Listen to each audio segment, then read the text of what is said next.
শিক্ষক কর্মচারী ১৬ জন, শিক্ষার্থী ১৪ জন, তবে ফেল করেছে সবাই। শিক্ষক ও এলাকাবাসী বলছে তাদের মধ্যে ৮ ছাত্রী বিবাহিত। এছাড়া শিক্ষার্থীদের বাড়ি দুর্গম চরে হওয়ায় ক্লাসে খুব একটা নিয়মিত ছিল না তারা। যদিও ফল পূর্ণ মূল্যায়নের জন্য বোর্ডে আবেদন করার কথা জানিয়েছে গাইবান্ধার সুন্দরগঞ্জ উপজেলার ঘগোয়া স্কুল কর্তৃপক্ষ। গাইবান্ধার সুন্দরগঞ্জ উপজেলা থেকে ৬ কিলোমিটার দূরে অবস্থিত ঘগোয়া বালিকা উচ্চ বিদ্যালয়। বিদ্যালয়টিতে বর্তমানে শিক্ষক আছেন ১৩ জন, এছাড়াও আছেন ৩ জন কর্মচারী। গেল বছর স্কুলটি থেকে ১৬ জন পরীক্ষার্থী অংশ নিয়ে পাশ করেছিল ১৩ জন।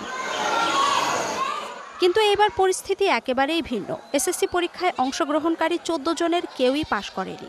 আমি আলহামদুলিল্লাহ অনেক ভালো পরীক্ষা দিচ্ছি। আমি তো জানতেছি আমি কেন এখানে ফেল করলাম। আমার হয়তো বা অবহেলার কারণে আমি ফেল করছি, আর ১৩ জন কেন ফেল করলো। অধিকাংশ ছাত্রীর বাড়ি চরে, তাই অনুন্নত যোগাযোগ ব্যবস্থার কারণে তারা নিয়মিত স্কুলে উপস্থিত হতে পারত না, এমনটাই বলছেন শিক্ষক ও এলাকাবাসী। অন্যদিকে ৮ শিক্ষার্থী বিবাহিত হওয়ায় ক্লাসে অনিয়মিত ছিল তারাও। যোগাযোগ ব্যবস্থা তো খুবই খারাপ, বৃষ্টি হলে তো আসা খুবই কষ্টকর। ওয়ালটন ফ্রিজ কিনে অনেকের মতো আপনিও হয়ে যেতে পারেন মিলেনিয়াল। সেরা পণ্যের সেরা অফার। অনেক অভিভাবককে ফোন করি, আপনার মেয়ে স্কুল আসে না এবং কোন ক্লাসে পড়ে সেটাও বলতে পারেন, এমন অভিভাবকের বাচ্চা কাচ্চা পড়াচ্ছি। শতভাগ ফেলের ঘটনায় শিক্ষকদের কারণ দর্শাতে প্রধান শিক্ষককে নির্দেশ দেওয়া হয়েছে বলে জানান জেলা শিক্ষা কর্মকর্তা।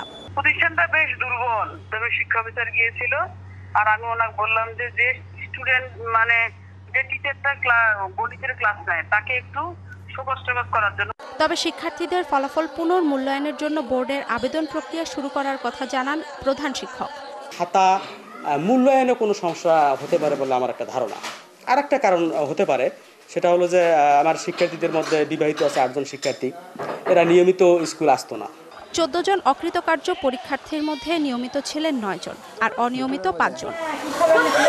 DBC news desk.